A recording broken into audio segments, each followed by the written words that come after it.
আগের দিন এই জার্নিটা আমি এখানে শেষ করেছিলাম, তো চলো আবার এখান থেকে শুরু করা যাক।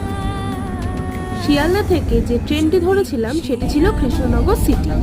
আশা করে বুঝেই গেছো আমার গন্তব্য কোথায়। যে ট্রেনটি ছেড়েছিল 6:10-এ, আর আমাদেরকে মোটামুটি পৌঁছে দিয়েছিল 9:10 এরকম সময়ের মধ্যেই।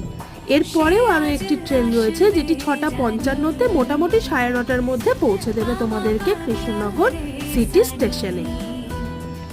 আমার উদ্দেশ্য ছিল একদিনে ঘুরে দেখব কৃষ্ণনগর শহরটাকে।